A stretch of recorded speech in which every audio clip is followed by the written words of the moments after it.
Hello Internet, welcome back to another episode of Pokémon Generation 1. In the last episode, we explored everything there was to see on Route 3, which doesn't sound like a lot, but it was still surprisingly, it took a surprisingly long time, which meant I had to split it into two videos because this was originally going to be all one long episode, and then I tried to record it once and it just came out too long. Anyway, this time, we're going to be heading into Mount Moon here on Route 4. Because there's no tall grass we can enter and the sidebar is lying, and I want to make it stop lying, and the only way to do that is to get to the other side of the route. Mount Moon. This gives me an opportunity to talk about what I think is the lowest point of Generation 1. Caves! Okay, you know what? I am going to complain about the encounter rates in caves in Generation 1, because to be completely fair, it is absurd. But I will not complain about Paris appearing this quickly, because sometimes Paris can just take forever to appear.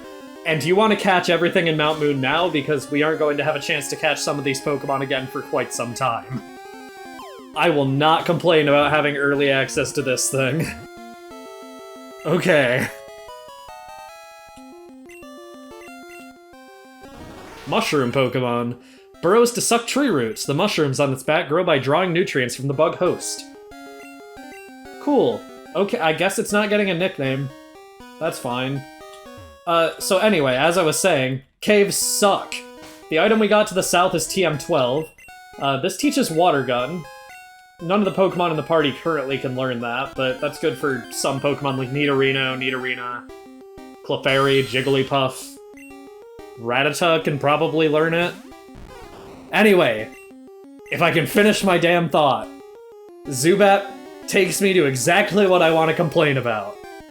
Caves in Generation 1 are pretty blatantly awful. The Zubat appears every 2 steps thing is definitely oversaid, but it's oversaid for a reason. It's just objectively true. This is a real issue in Generation 1. Encounters in caves are about as common as encounters in tall grass. The issue is Pokemon can appear on every single tile in caves and not in tall grass. Because Pokemon aren't just appearing out of the tall grass on routes, they are in caves. It's a genuine issue that I think definitely detracts from Generation 1 because there's quite a few caves in this game. And you may be saying, why are you just hating on Generation 1 for this? It's really only an issue in Generation 1 and 2. Generation 3 to an extent as well, but beyond there, they started to actually make it so Pokemon appear less often in caves when compared to tall grass, whereas here, they're just appearing every few steps, genuinely, and yeah, it's gonna make it a pain in the ass to edit for me because I am going to be cutting out most of the wild encounters where I don't catch anything. Margarine grew to level 16 from this battle, which means Margarine is going to try to learn Stun Spore, and that's kinda just factually better than String Shot, being able to paralyze the opponent. Yeah, it's less accurate, but it's still lowering their speed, and it's just giving them a chance to not attack on top of the speed drop. It's pretty good. You got me. I did. While we're here, I am going to be fighting everything just because I really want Hiket to evolve. Oh yeah, if you started with Bulbasaur, by the way, be careful of Zubat. Leech Life is a bug-type move, which means it's 4 times super effective on Bulbasaur. You won't really think about that if you're used to Bulbasaur in future generations, where it's Grass Poison and Bug is neutral on that. But no, that's 4 times super effective in this generation. You gotta be careful of that. What? I'm waiting for my friends to find me here. Okay. You're right in the entrance. Where are your friends? Are they okay? Clefairy. That's a pretty rare Pokemon. I gotta be honest, I absolutely adore Clefairy. It's one of my favorite Generation 1 Pokemon. Not quite on the level of, Pikachu or Bulbasaur, but I do like Clefairy a lot. I think it's adorable. It's pretty much just Jigglypuff, but done better. I was considering using one on my team for a very long time into planning, but there ended up being another normal type that that edged it out slightly. We won't be seeing the normal type that I'm actually going to be using for quite a while, but spoiler alert, I am planning on using a normal type in my team. Which maybe isn't that surprising because normal is pretty clearly the most powerful type in Generation 1. That took a weirdly long time to take down. Hiket just wasn't doing enough there, but Hiket did just grow to level 16, which is what I wanted. I lost? You did. And Hiket is evolving.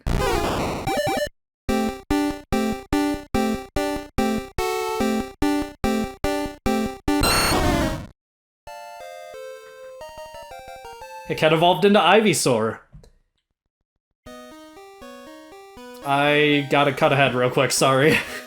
Joke's on you, that wasn't me being unprepared for a bio because we're not talking about Ivysaur yet. I just forgot something else in my real life that I had to go do real quick. Geodude can appear here. Hiket, oh, you're asleep. I'm gonna leave and go to the Pokemon Center to heal that. I'm not wasting items right now. Okay. Never fucking mind. With Hiket evolved, there's something I want to show you. Ivysaur is the seed Pokemon. When the bulb on its back grows large, it appears to lose the ability to stand on its hind legs. What the f do you mean? Look at him! Her. It doesn't f***ing matter. Look at him! This Pokédex entry is maybe the worst in the series for just the fact that it very blatantly lies to you. It is, in fact, standing on its hind legs in its sprite in red and blue. It isn't in red and green, which might have been what they were going for, but they changed the sprite, so it doesn't matter. We, Team Rocket, are Pokemon gangstas! This is our first fight against Team Rocket. They don't have a unique villainous theme or anything, so yeah. While I start fighting this guy, let's talk about the encounters here in Mount Moon. Zubat's whole game is moving fast and confusing the opponent, then hitting for respectable damage with Wing Attack. We've definitely seen and obtained faster Pokemon up to this point, and Zubat doesn't have too much going for it before evolving in this generation. But luckily, we're at a point in the game where level 22 isn't too far away. I'd personally recommend waiting to catch a Golbat later on, though. Geodude is pretty much your best bet for a user of Rock-type moves until much later in the game. Its main draw is taking a lot of physical hits, retaliating with its own strong Rock-type attacks, and then exploding if it finds itself in an unwinnable situation. Self-Destruct is a 130 power move on paper, but before the move is executed, the target's defense is temporarily halved, effectively doubling the move's power to 260. This is a guaranteed one-hit KO on a lot of Pokemon that we'll be fighting in the early game, and is easily the biggest selling point with Geodude. The biggest issue is just that you need to raise Geodude up to level 21 for it to learn this move in the first place. Paris is actually somewhat usable in Generation 1. Now, don't get me wrong, Bug Grass is a horrible type offensively and defensively, being 4 times weak to Fire, Flying, and Poison.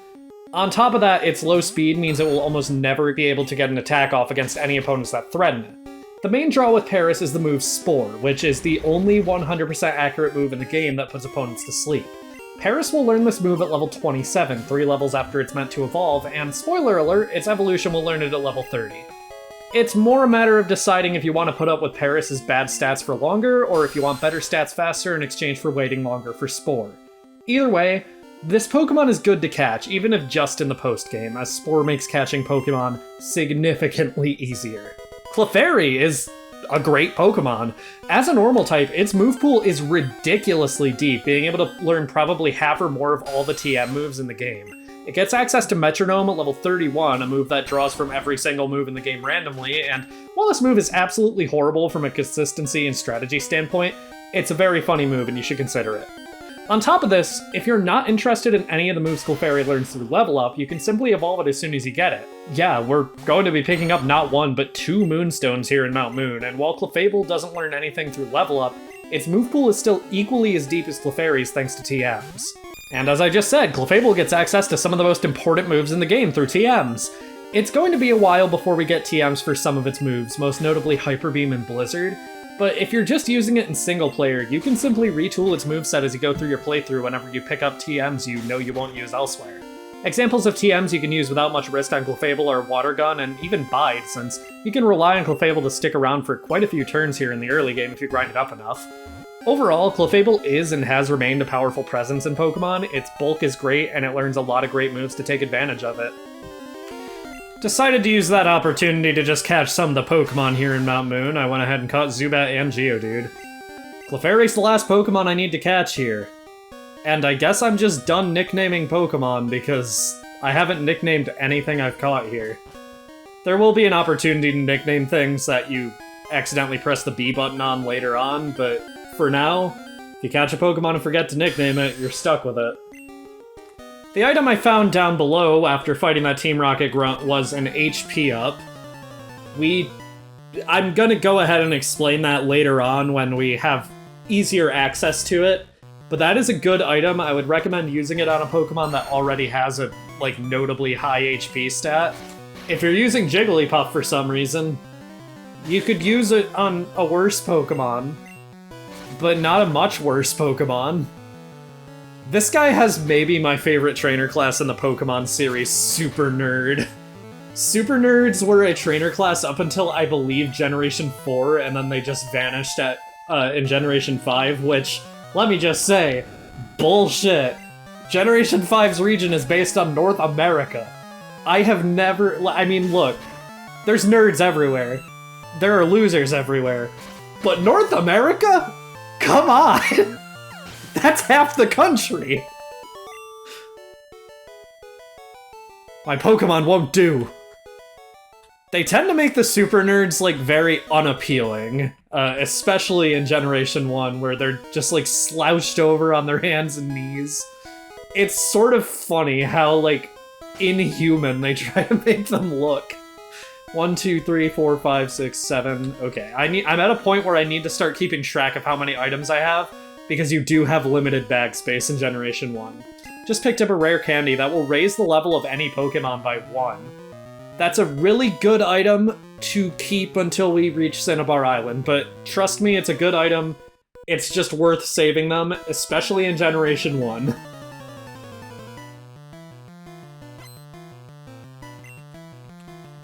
Got another bug catcher here.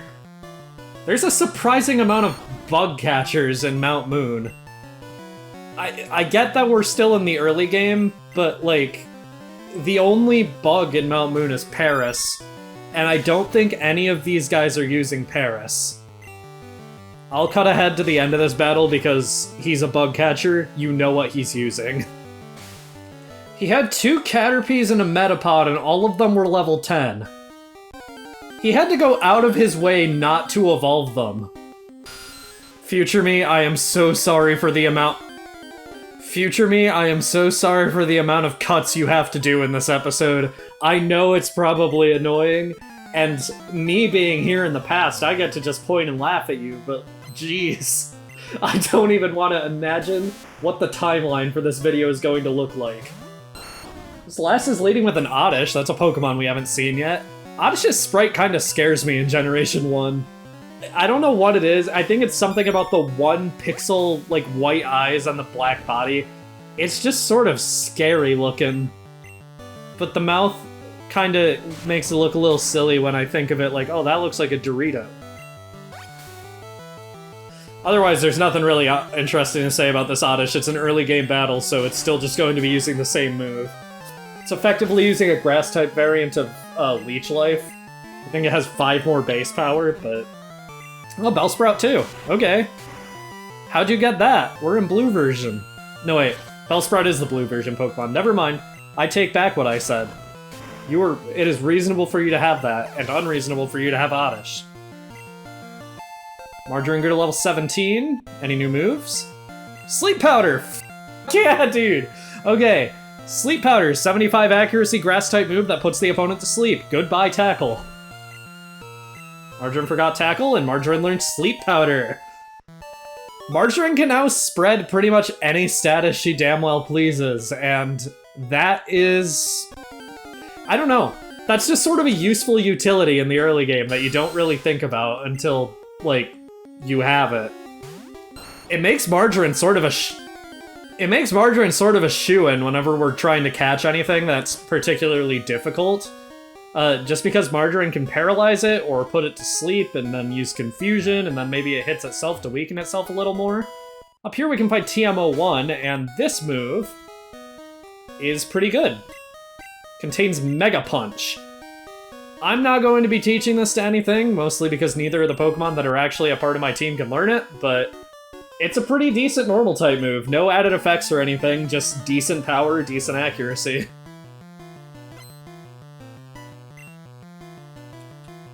And another Team Rocket grunt here. They're just all over the place in here. I say that, but this is only our second one, but still. But you feel like if there's only... there's not that many of them. You think if the police are as well funded as the police tend to be in North America, which, I mean, the police are very overfunded in North America for what it's worth, but, you know, just my tiny American brain says, why can't you just raid this cave system and take them all into custody? They're rocking level 12 Ekans. It can't be that hard. So, you are good. Oh, thanks.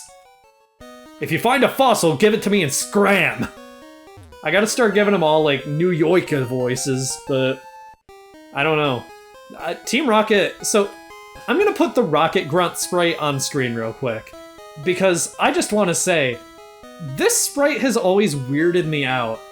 Like, I can barely make out what their face is supposed to look like, but if it looks like I think it's supposed to, they look like the slimiest guy you know. And, I don't know, it fits for, like, what they are, you know, Pokemon gangsters, but... I don't know, something about it has always just made me a little bit uncomfortable. And after beating this youngster, I'm gonna have to go to the Pokemon Center because for some godforsaken reason, Vine Whip only has 10 PP. Heket grew to level 18 for meeting that second Rattata. Margarine hit herself in confusion twice against that Zubat.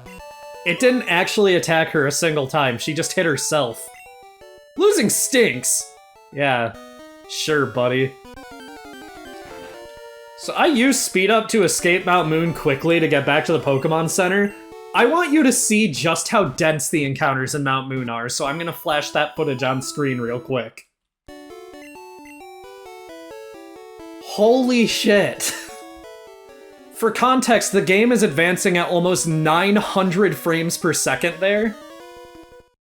At the normal 60 frames... You better believe that feels just awful when it happens over and over again. I know it's gonna sound like I'm spending the majority of this episode complaining, and that's because I am, because Mount Moon sucks, and so does every other cave in this game, but... Oh my god, it's so unbearable. These genuinely are the moments when this game is at its worst, and... You know, that says an awful lot for some of the higher points of the game, but... It says a lot more about the low points. Onyx. This dude is just Brock +1. He had 2 Geodudes in an Onyx. Granted, all of them are lower leveled than Brock's Pokemon, but... Still. Wow, shocked again! Maybe it's Brock's dad. In the anime, Brock's dad is supposed to be the gym leader, but he basically ran out on Brock and all of his brothers and sisters. And then at the end of Ash's gym challenge, Brock's dad basically helps Ash supercharge Pikachu to beat Brock, and then returns to the gym so Brock can travel with Ash.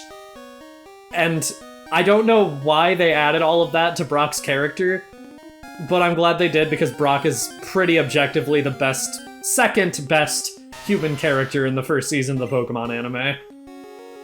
Heading down here. This guy.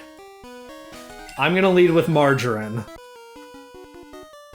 Little kids should leave grown-ups alone.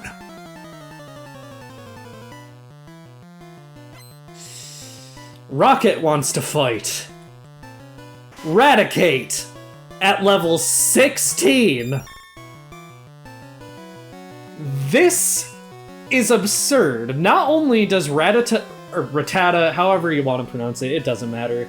it doesn't evolve until level 20.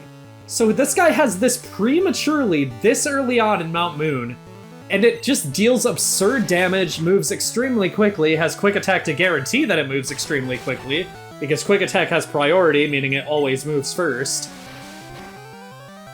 This is, in my opinion, the hardest early game challenge in Pokemon Red and Blue, and I know that the game developers agree, because in Pokemon Yellow, this guy had his Raticate replaced with 2 Rattata instead.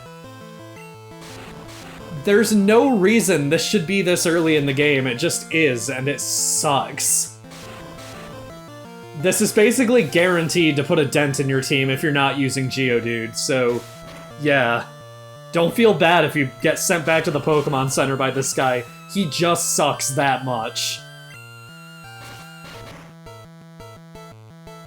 That was decent enough damage, though.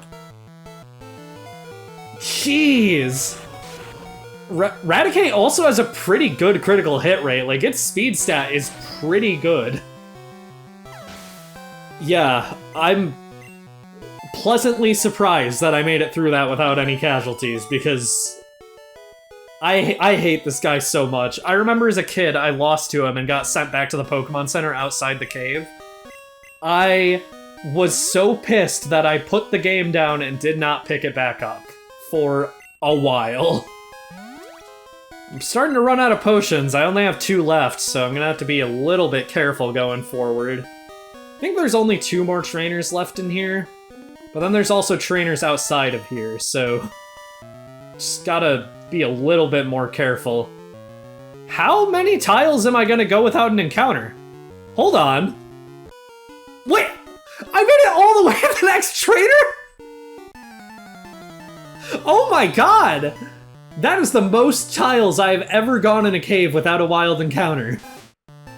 That's fucking insane. Okay.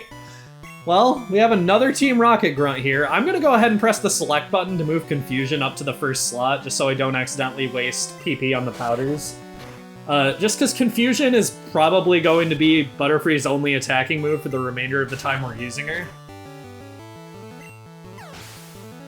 And those are just generally more effective when battling trainers. And Zubat. See, this guy is instantly less threatening than the last guy. The last guy's just... Oh my god, I'm never gonna stop thinking about how annoyed I am at the guy with the Raticate, genuinely. It's so frustrating getting to that point as a kid and realizing how, like, overpowered he is. We head over here, there is a second hidden Moonstone. These can be used to evolve Jigglypuff, Clefairy, Nidorino, and Nidorina, so... yeah. Hey, stop! I found these fossils! They're both mine! I mean, according to the sign outside of the cave, it's illegal to take them, dude. Grimer. I remember this guy. This guy always sticks out in my mind because he uses Pokemon that we aren't actually going to be able to catch for ourselves for a very long time. I was sort of hoping for the Confusion because Grimer's sprite looks silly when it has the Confusion animation on it, where it has the 2 question marks next to its head. It has just the perfect facial expression to make the animation for Confusion look silly. Voltorb. Well, Voltorb's not that far in the future, I guess, but whatever. Luckily, this Voltorb is low enough level that I don't think it can explode yet? Hopefully? Voltorb is pretty threatening because its speed stat is so high that it can just pretty much guaranteed get a critical hit with a ton of its attacks. And on top of that, it uses Screech to make it so its attacks do decent damage anyway. It's by no means a good physical attacker, but its high crit rate does it a lot of favors. Coughing. Coughing sprite is so blatantly awful in this game, I love it so much. It's upside down. Coughing's skull and crossbones is supposed to be below the face. And I don't know what weird perspective fuckery had to go on for this sprite to make sense to anybody, because this implies that, like, if the perspective is what I thought it was as a kid, it implies that there's a skull and crossbones on Coughing's back, but according to every official source of artwork of Coughing's back, there is no skull and crossbones. Okay, I'll share! We'll each take one, no being greedy. Our options are the Helix Fossil, Or if you're a heathen, the dome fossil. I'm not a heathen, though.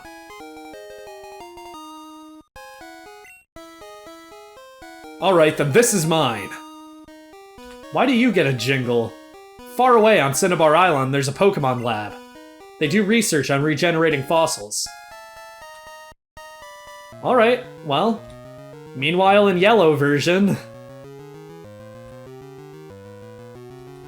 Of course, red has to get a fossil, too.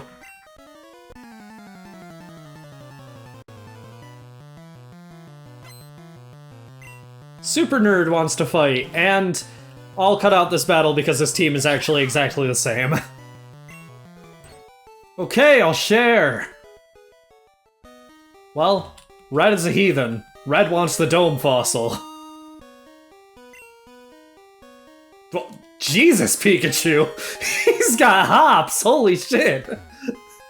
Far away on Cinnabar Island, there's a Pokémon lab. They do research on regenerating fossils.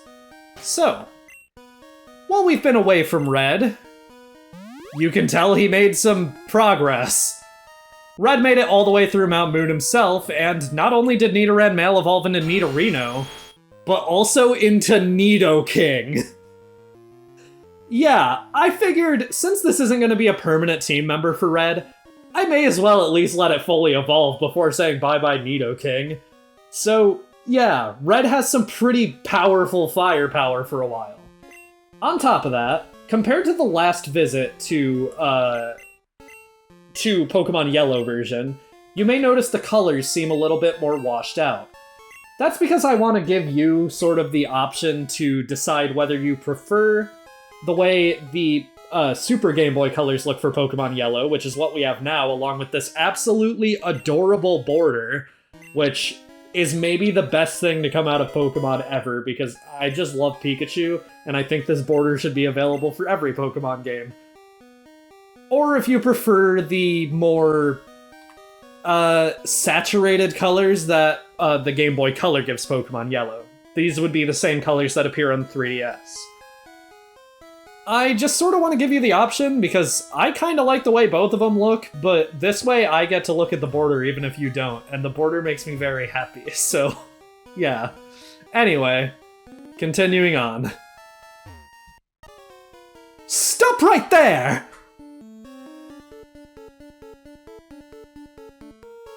That fossil is Team Rocket's! Surrender now or prepare to fight! The best addition to Pokemon Yellow! Team Rocket wants to fight! And they sent out Ekans, level 14, Poison type, knowing the moves Wrap, Leer, and Poison Sting. This thing is awful! But I'm just happy to see Jesse and James. James is the best thing in the Pokemon anime. If not just in general since sliced bread. And Jesse is there for moral support, which is great. Unfortunately, they don't have a talking Meowth in the games. This has been carried over to every portrayal of them in the games, where Pokemon Let's Go Pikachu and Eevee also feature them because they're remakes of Pokemon Yellow. Meowth does appear outside of its Pokeball with them, but it doesn't speak, unfortunately. It just says meow. But honestly, I'm fine with that. And speak of the devil, Meowth is level 14, normal type, knowing the moves Scratch, Growl, and Bite. And one thing I will say is I do wish Meowth did talk, because Meowth is the only member of Team Rocket that I can do like a decent impression of. But unfortunately, all it says is... Ow! Yeah, as you can see, Nidoking is sort of absurdly powerful for this point in the game. Nidoking has been used in Nuzlocke of pretty much every Generation 1 game since, you know... Did I say Nuzlocke? I meant speedruns of every Generation 1 game since speedruns of Generation 1 games started, just because it's so absurdly powerful and you can get it so early. And it gets access to so many great TMs. A brat beat us? Team Rocket blast off at the speed of light! Okay. Well, wasn't that something? And welcome to the other side of Route 4. The sidebar is no longer lying. Mount Moon to Cerulean City. We made it through Mount Moon, fought Team Rocket, and fought Team Rocket in a different world, and fought the real Team Rocket in a different world. So, with all that said, I think we're gonna end things off here. Next time on Pokémon Generation 1, we're going to be heading east to reach Cerulean City. I have to do like a little upside down 4 to remember my directions still. And it sucks, but whatever. See you guys then. Don't worry, I didn't forget if you were thinking, oh no, I forgot. But, if you forgot, this is your only chance to catch Clefairy for quite a while, so yeah. Starting in the next episode, we're going to be reaching a part of Kanto where we are no longer able to backtrack to Mount Moon or earlier for quite a while, so Paris and Clefairy can only appear here for a while. Clefairy can only appear here in general, so at least make sure you catch Clefairy before leaving. This has been your public service announcement.